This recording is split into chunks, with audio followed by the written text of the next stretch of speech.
This is Glass City Humanist, a show about humanism, humanist values, by a humanist. Here is your host, Douglas Berger. At our January meeting, we had Jill Burdick from Camp Quest, Michigan via Zoom to tell us all about the only summer camp for kids not based on religious beliefs. Camp Quest has many locations around the country, and it's time now to sign up to be a camper or volunteer, or to donate so more kids can attend. Glass City Humanist is an outreach project of the secular humanists of Western Lake Erie, building community through compassion and reason for a better tomorrow.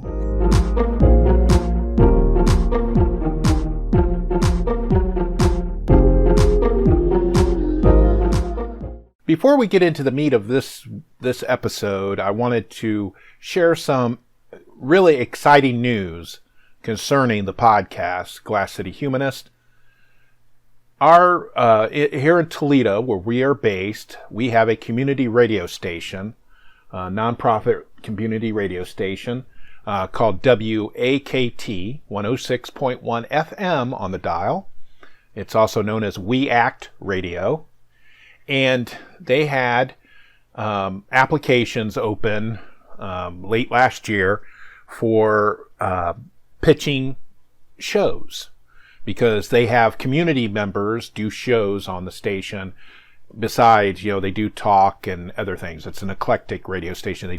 And they had applications open. You pitch a show and do a pilot, and if they pick you, then they'll put you on the schedule. Glass City Humanist was picked to be on WAKT Radio. I'm so happy. We will have to come up with some additional content because they're going to give us an hour a month. And so I get to talk about humanism and humanist values and church and state separation and social justice issues coming from a humanist perspective, which isn't normally found in the media naturally. And so I really appreciate WAKT for giving us a chance to connect with people by the radio. And they also have an internet website. It's toledoradio.org. And so you can listen to it on the internet. It's not going to, the content that we're going to be putting on isn't going to differ too much from here. It's pretty much going to be probably 2 episodes worth of information that you'll be able to then hear again as a regular podcast. There might be some special things. I know one thing I wanted to start doing was letters to the editor. People want to ask me a question about humanism or whatever, and then in the next episode I'd read the letter and give my answer. That's something I want to start. Probably there's going to be some material that's exclusive to the radio station. I haven't decided yet what that's going to be.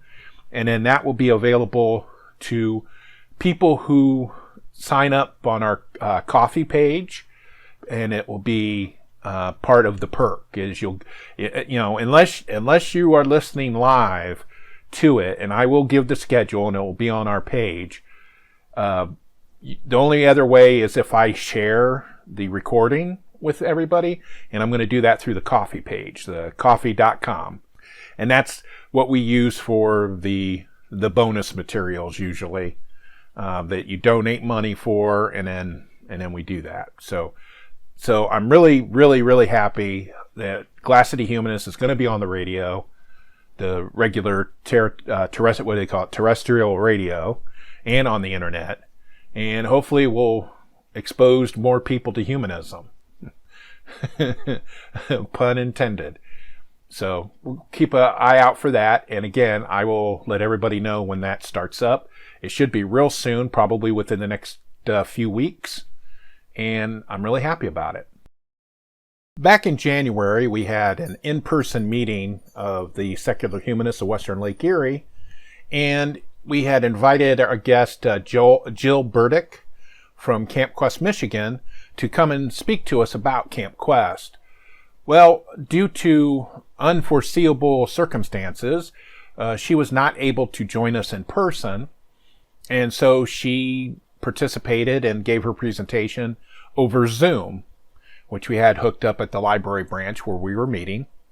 And so I'm going to play for you a majority of her presentation time, including some of the questions from the people that were there in person for the presentation. I do apologize in advance because the audio for the people in the library conference room or the community room at the library is completely awful. I mean, in some cases you can't hardly even hear it. I apologize. I tried to finagle it or something, and what happened was it was getting input from my laptop microphone, and I didn't have a separate microphone set up, and I should have, and that's my fault.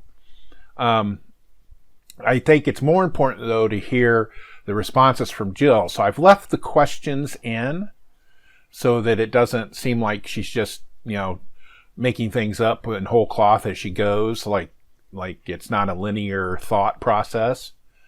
And then again, I do apologize that the questions themselves, in some cases, aren't audible, but I did leave them in. So I apologize in advance for that. So we were really appreciative that she was able to join us. Now, the other thing I need to apologize in advance about is when she visited with us in January, the registration period had just opened for Camp Quest Michigan.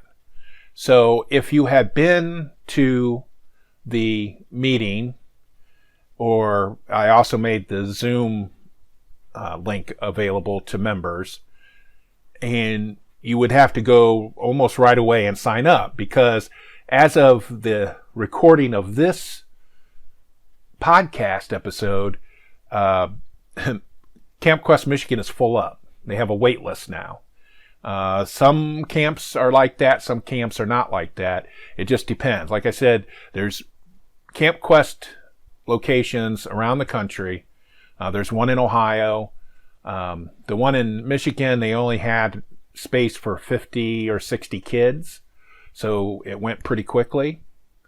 So don't make that hold off. Maybe put it in your calendar for next January to start checking camps, or you might luck out and find a Camp Quest location near you that has an opening. And I would urge you to go do that as quickly as possible. So without further ado, here is a Sholey meeting presentation by Jill Burdick from Camp Quest Michigan.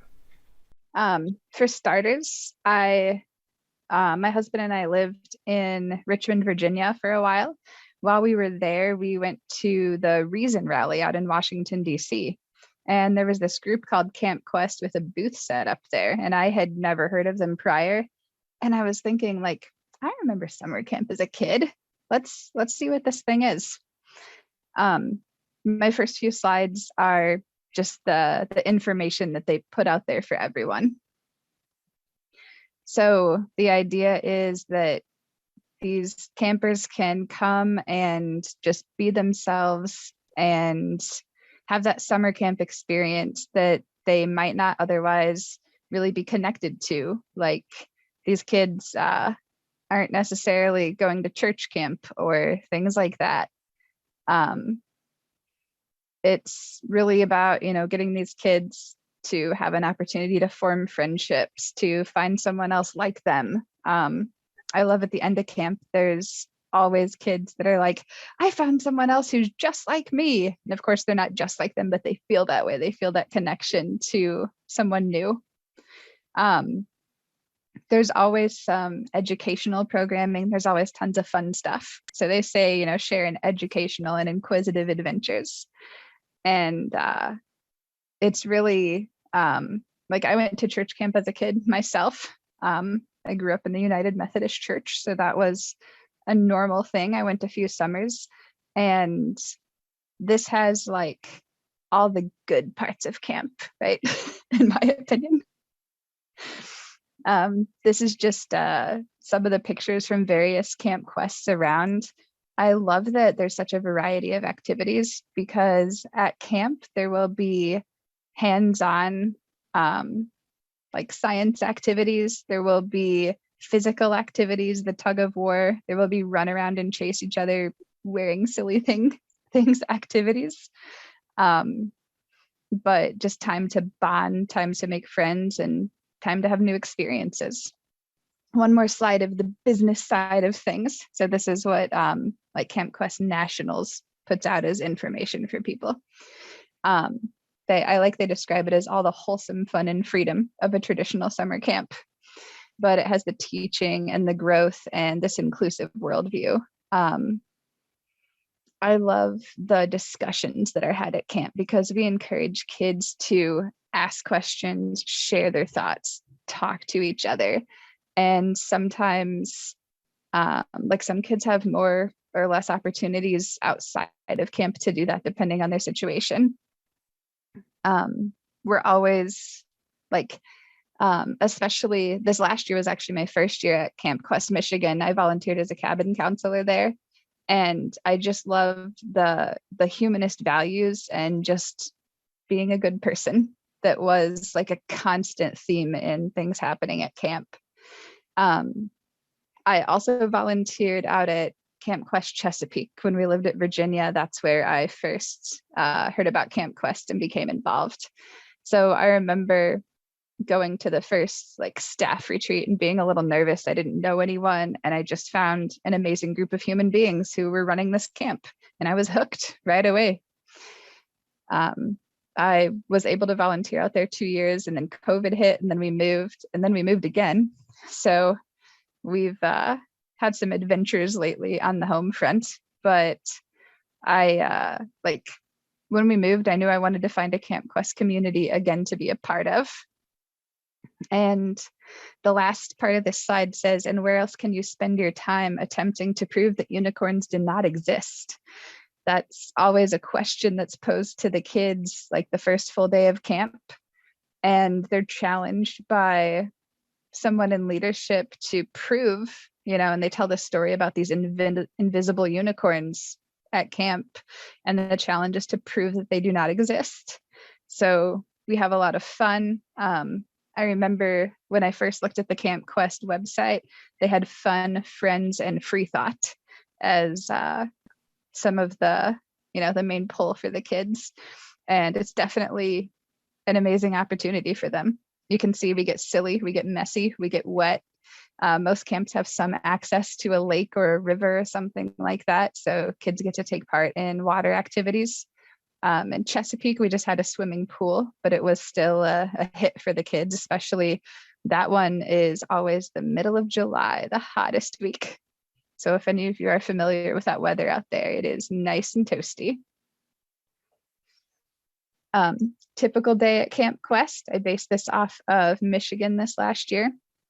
We like to wake kids up with crazy, wild adventures. Our camp director would sometimes just be shouting things into a megaphone, something silly, or there's the air raid siren. Usually I was up before this, but there was one day I was so tired that they got me. I've heard rumors of a previous director who would play the bagpipes to wake up campers. So there's lots of opportunities there. We keep the day fun from start to finish. Breakfast is like, of course, your typical breakfast, but I'll admit I went in with a low bar for my food expectations, and it was actually pretty good. So at least as good as like school food today, which is better than when we were all in school. One of the great things at Camp Quest, Michigan is they have cabin cleanup in the morning after breakfast. So the kids are expected to keep their things organized and neat and in their space. And they actually go back to their cabins and clean while the staff has their meeting for the day. So that gives us an opportunity to talk about, like, is there anything wild that happened yesterday that needs to be addressed or anything like that, like people need to be aware of the serious stuff, but also talk about programming for the day and things like that.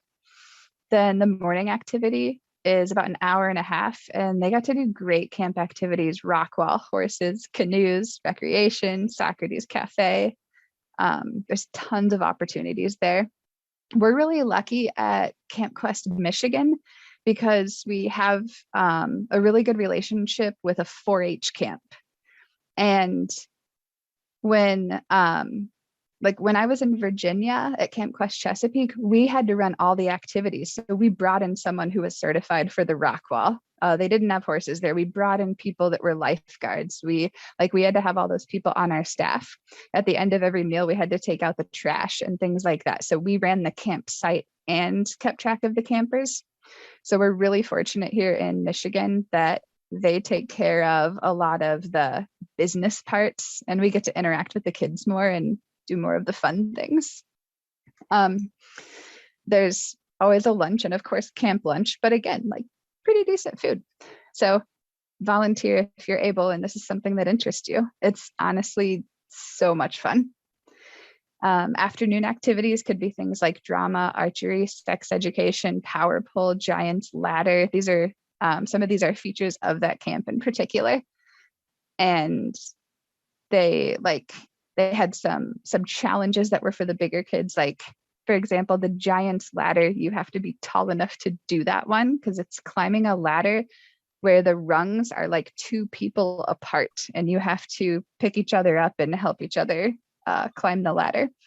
So I worked with the second youngest group this past year. So most of my campers were about 10 years old. To avoid stresses or issues with COVID this last year, we kept our cabin group together all day. So just to try to simplify that, we tested everyone on the way in, tested everybody on Wednesday, and got to keep everybody there. So that was excellent. Then after that structured afternoon activity, there would be free time, and we call it free time, but really it's still very supervised, and we know where all the campers are. The kids really enjoyed, like for example, at Camp Quest, Michigan, we're fortunate enough to be on a lake there. So the kids can go down there. There's an area, there's rules. They have a swim test at the beginning, the first day during free time, but then they can go down there and there's lifeguards. Everybody has a buddy. Then everybody's getting about worn out by then. It's dinner time. And then after dinner, there's a lot of different activities during the week. Some nights there was a capture the flag option for the kids who still had some energy left. And then there were different special things each night, like the campfire or at the carnival, I'm trying to think of the name here. In Virginia, they called them peer leaders. They just called them CITs, counselor in training. So that group of kids that's like 16 and 17-year-olds had some extra responsibilities. They would do s'mores at the campfire for the other kids. They would put together some games, run games for the carnival for the younger kids. The fashion show is very popular. I've done that at both camps, and it always comes with some kind of insane challenge. Like you have to dress your person in your group as if they are going to some planet where there's like certain resources available and not others, and their clothes have to help them survive. And then they'll have like a box of random clothes and some wrapping paper and random things that we dress these kiddos up in, and they have to then like explain how their fashion item, their outfit would help them survive. So there's always like thinking challenges along with the fun. There's art opportunities along with the science. You know, I feel like it helps meet the needs of all the kids and things that they are good at or want to do or want to share about themselves. Usually at the end of the week, there's a dance one night and a talent show one night. And of course, that's always like a huge thing. It's amazing what the campers can do. Sometimes we get some staff with some special talents as well. But regardless, it's always a ton of fun. Before I go on to anything else, is there anything you want to ask about anything so far? The activities, are they assigned or kid select how they want the day? I couldn't totally hear you, but I think you asked if the activities are assigned or if they can elect what they want to do. Right, yes. Depends on the year and the camp. When we were in Virginia, this was pre-COVID, so they had a lot more opportunities for deciding. There were like 2 or 3 times a day, and they decided which one they wanted to do from a variety of things. Once COVID hit, and I was at Camp Quest, Michigan this last year, everybody stayed with their cabin group. So basically, leadership decided ahead of time what were the most appropriate activities for that age group, and made sure that pretty much you got to do everything, but there were a few things that like the big kids did that my group didn't do, or the other way around. So that will vary. I know like we were talking at our board meeting just a few nights ago about what COVID precautions we'll be taking this next summer, and checked over an updated COVID policy. So we haven't officially talked yet about what that will look like in Michigan this year, but that's still something that could vary a lot. Where is the camp located? The camp in Michigan is, I'm going to grab my phone because I can't remember the name of the town. This one's over on the west side of Michigan.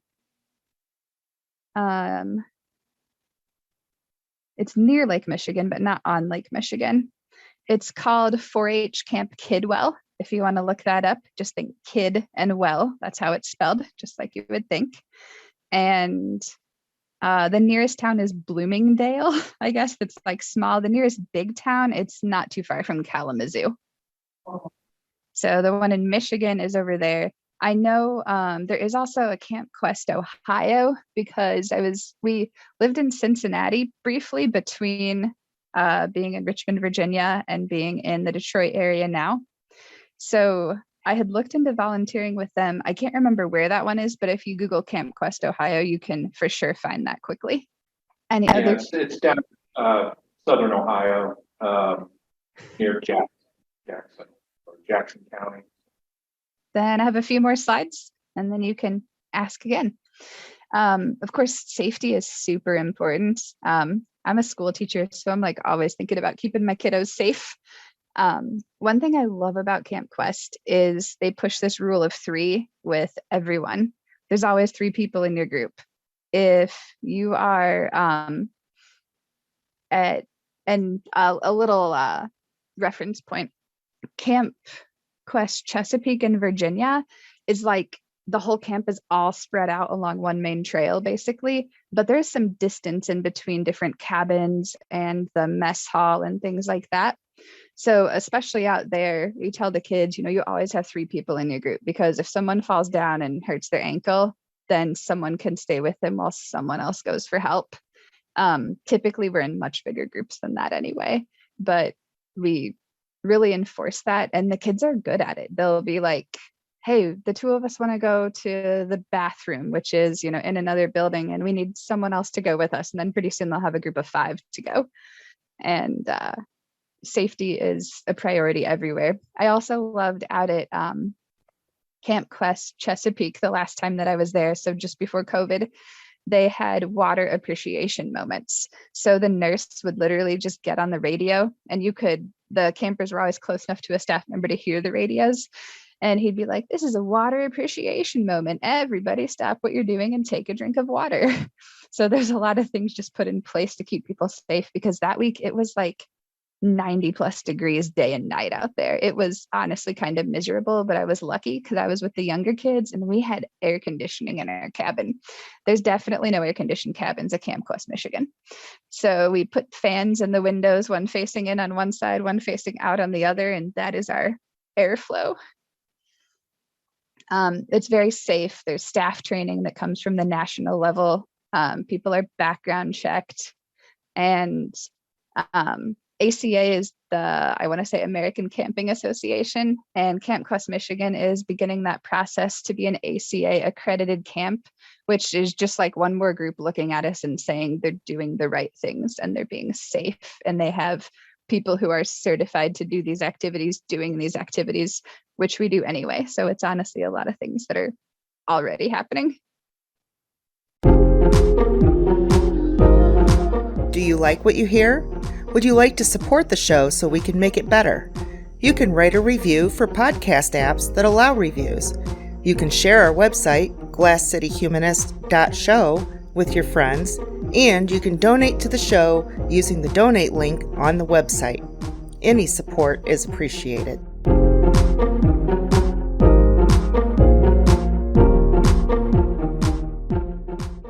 One thing that is really fun, I'll mention from this slide, you see the girl with the face paint, and there's always a HONAB, which is House of Nails and Beauty. And at HONAB, it is encouraged that anyone who wants to try any makeup can try it.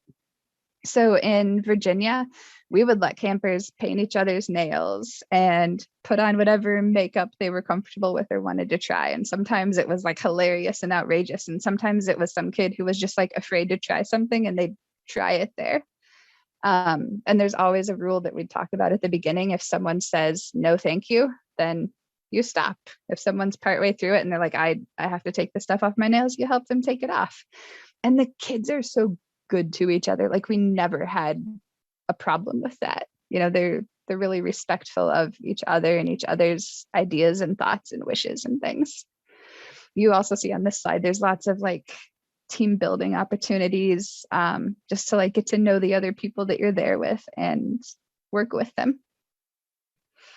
For me personally, I volunteer with Camp Quest because it gives me hope for like the future of our country and our world. These kids are brilliant. They have good ideas. They're just a lot of fun. Hope for the environment. There's kids that really care about the environment and know a lot, like little kids that know a shocking amount of information. And like I'm a teacher, I know a lot of kids that know a lot, but Camp Quest kids always amaze me. And just hope for anything that a leader can do. Also, I love the people that I've met. There's a lot of people at both Camp Quest that I've been to that are just really good humans that I keep in touch with and enjoy. And the campers at like closing campfires the last night, you'll have these kids that are just like, I got to be myself and everyone accepted me. And I'm just like, oh, like, wow, like, because kids, you know, when they're at school, they have this pressure to fit into a box and be what the other kids expect them to be. And even like one of our littlest kids was like, I can be me here at camp. And I was like, oh, you're so little. Like, I don't even want you to have to worry about being yourself yet, but it's the world we live in. And another one of the little kids in my cabin one year was like, everyone's so nice here, even the big kids, as if they thought the big kids would be really mean. But we always see some of the bigger kids will really take the little ones under their wing. Like at Camp Quest Chesapeake, we had mixed ages in the activities. They would occasionally have an activity where they would say, this is, they had like sun and moon groups or whatever went with the theme that year. So like the sun group would have been like 8 to 11, and then the moon group would have been like the 12 to 15s. And because some activities are more geared for one or the other. But just that the kids, you know, form bonds with kids that they wouldn't even know sometimes. And I just love the values of camp. We leave camp better than we found it. Like this last year at Michigan, we always make sure to, like, they form a giant chain of all of the humans, and we walk across camp and pick up any trash that's there, even some of it that I'm sure was left from the group before us. And they also make a point to make a donation of something that the camp needs. So I know one year they did shower heads to make those showers a little bit more pleasant for camp time. And I can't remember what was decided on this year because several things were discussed and I don't remember what we ended up going with. But there's always something to better that campsite for others. I know that one other camp talked about that they had people on staff who were woodworkers and legitimately knew what they were doing. So they built a wheelchair ramp for their mess hall so that more campers could access that camp. So sometimes it's something that's kind of a wow moment like that, and sometimes it's something simpler. But we make sure to improve things. So again, you can see more camp silliness going on. You will definitely see some crazy clothes and activities and dress up things, and just tons of fun. So I hope you consider being a part of Camp Quest. Volunteer if you're able. I know not everyone can take a week in the summer, but us spoiled teachers can escape for a week. There's so many roles that need to be filled. Cabin counselor is always the big one because that's hard. That is tiring. It's the one that I've always done, but it is so much fun. But by Thursday, you're like, how am I going to make it through Friday? But somehow you do. You drink more coffee or tea that day. I'm a tea person. Sometimes they need a technology person, someone just to manage the supplies. There's some behind the scenes stuff. And if you're interested, I know several of the camps had openings on their board. So if you just want to be a board member to help make camp happen somewhere, I put links in here. I was planning on being there in person and clicking on them and giving you a quick show. We can look real quick anyway, but for Camp Quest Michigan or Camp Quest Ohio, because depending on where you're at there, either one could be closer, work better for you, and just the general Camp Quest site. So do you have any questions? They've said in the past that Toledo is pretty much halfway between each one. Okay. So whichever one they want to go to, depending on what the schedule is. Yeah. And when I first moved here, I honestly intended I was going to volunteer here and in Chesapeake just because I loved it so much. They're the same week. I was like, no, I want to do both so bad, but I can't split myself in two. We haven't made that yet. So any other questions you have? And then I'll just show you the websites real quick, just so you're familiar if you want to look at it yourself or point someone else to it. If somebody wants to volunteer to be such as a cabin counselor or technology or supply manager or whatever, what's the time commitment? Is it 1 or 2 weeks, 3 weeks? It's typically 1 week. Michigan this year, I think, is still just planning on 1 week. Just prior to COVID, they had expanded to 2 separate camp weeks because there's so many kids. There's always more kids that want to do it than we have room for. It was the same thing in Chesapeake. So this last year was like our build back up after COVID year, and things went so well. Like we had the cabins full, but we have to get more people if we want to expand to that other week. So definitely, if you're available and interested, let me show you Camp Quest Michigan, because that's the one I'm most familiar with. If you come here, we've got registration opening the 23rd. I know the early bird registration for kids who've already been there just opened up, and they said so many people signed up. We're going to need more volunteers for sure. And then you can do get involved and volunteer. And when you apply to volunteer, there's a program. Let me think of the name of it. It's going to pop up right here. I'm going to have to go a little further into it before I can think of it, but there's a program that the camp uses that has like training things in it, and looks like it's freezing up on me right now. But yes, thank you. I couldn't think of the name. Yeah, so Ultra Camp has like all the information, and it was pretty smooth. I mean, I've done the whole process in Virginia, and then again here. There you go. Yeah, it's Ultra Camp. So you make your username and password, and it is like, be prepared to sit down and fill out some forms. They're serious about getting people who are going to be safe with kids. So you have to answer questions about like your experience with kids and why do you want to do this thing? And of course, if they approve you, then you have to do the background check. And then you have to go, if you're volunteering, you go to in-person training. Is it done online? That varies by camp as well. When I was in Virginia, they did have a like weekend retreat that was in-person training before camp. This last year in Michigan, it was all online things. So it can definitely vary some by camp. That's actually something they're working on sort of mainstreaming and putting together better, because some of the videos were just sort of old and outdated. So Camp Quest Nationals, what was it called? I went to the leadership summer back in the fall, and that was one of the things that a whole session was about, giving feedback for better training. What else should be in the training? What was in the training that was outdated? So that one is a work in progress. Right now it varies by camp though, if it's online, in person, or a combo. I think for Michigan this year, we're planning on some online, some in person, but if you can't make the in person, having an online option to sort of make that up. Or actually most recent discussion was come one day early and have the in-person training. But if you're not able to make that, still have an option so that that doesn't exclude someone from volunteering. For more information about the topics in this episode, including links used, please visit the episode page at glasscityhumanist.show.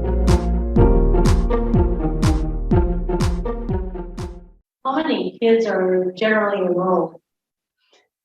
Last year at Michigan, we had right about 50. And we would have, like, in the cabins there, all of the cabins are like these cute little boxes that are the same size there that have 11 beds. So we had 2 adults and 9 campers in each cabin. When I was in Chesapeake, it varies a lot more there. And we, I think, ran like 70, 80 kids at a time there. But they have a very different camp setup. So it'll definitely vary by camp.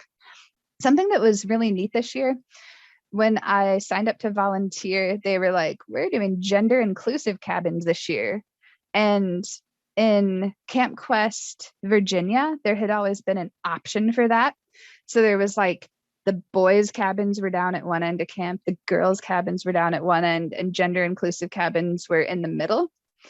And they just did all gender inclusive cabins this year. So every kid that was like 8 and 9 years old was in the cabin, the little ones. And then I had like mostly 10 with myself, mostly 10-year-olds.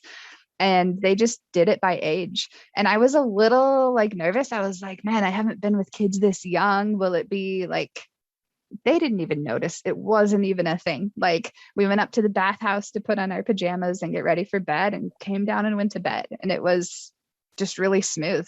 So they, that's one thing I love about Camp Quest is they're all very inclusive of, you know, come as you are. What kind of, you mentioned educational activities. What kind of things have you had in the past? Varies again by camp. When we were in Virginia one year, we did like bubble making and like making giant bubbles, and we knew like some ingredients that would help make the bubbles bigger, and just let the kids just mix stuff together to make giant bubbles. So it can be like very laid back like that. Some camps have like access to microscopes and things like that you could see in the pictures. And we also made, and I had to look up what these were because the person who was going to do this activity like got sick and couldn't come or something. But sextants, the tools that like people could use on a ship to like line up where they were, and using like degrees and the stars and using the angle. So like we had a protractor and a weight and a string and made a basic tool. So it can vary a ton depending on what the camp has, what people are there, and just what's available. It's definitely like a new experience every year. You won't get bored if you do it more than once. Oh, are volunteers supposed to have a medical checkup and pass a medical inspection or anything like that? I think they just ask you like a general health question, and you do have to like tell if you're taking any prescription medication, because it does have to be locked up at camp. So like I take thyroid medicine, so I have to give that to the nurse and like go get in line with the kids to take my medicine in the morning. So that part is like a little bit weird, but I mean, it also shows the kids that like, hey, adults are like doing this too. This is a normal thing, you know? I'm wondering, I work in the field of developmental disabilities. So I work with adults, but I have worked with teens and young adults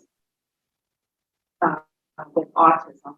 And I'm just wondering how you guys approach developmental and intellectual disabilities, people with like sensory issues or anxiety. So I'm flipping back in my notebook right now because at the Leadership Summit this last fall, there were several different sessions on inclusion. And I love them because it wasn't just like we're making sure to include like kids on the LGBT spectrum or something like that, right? This went deeper, talking about like working toward full inclusion and really having that least restrictive environment. Because we definitely see kids with autism. Like I'll tell you 100%, like just being a school teacher in the classroom, I don't know if like they have some official diagnosis or not, but it's definitely a thing. And we in particular talked about like, if you do something with the same group of people a lot, you'll have sort of a hidden curriculum that other people won't know about. There's things like between you or inside jokes. And we talked about making that accessible to everyone. We talked about presenting information by having more visual things, having more signs, labeling more things, so that, because when you're the new kid at camp and you don't really know what's going on, you can feel really shy.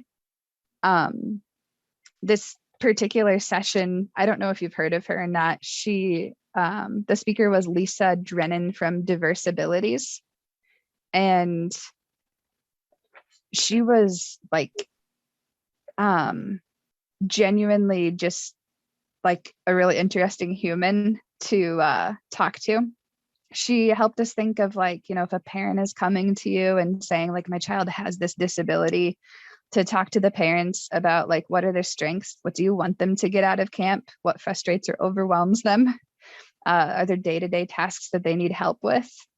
And what's your child's typical school environment like? And what are some of the things that they enjoy the most, so that you can really understand that, to make sure that we have staff that can fill that role. Because, some kids who have a disability can get along just fine in the mainstream, and some definitely require some more support. So we talked about, then the same lady presented the next day with moving from inclusion to belonging, and just talking about really making sure that everyone feels a part of the crowd, and how you can encourage others to, like you can encourage the kids to do that without even making a big deal out of it, right? There's things we can do to just wrap everyone in, I guess. I don't know. This is Glass City Humanist.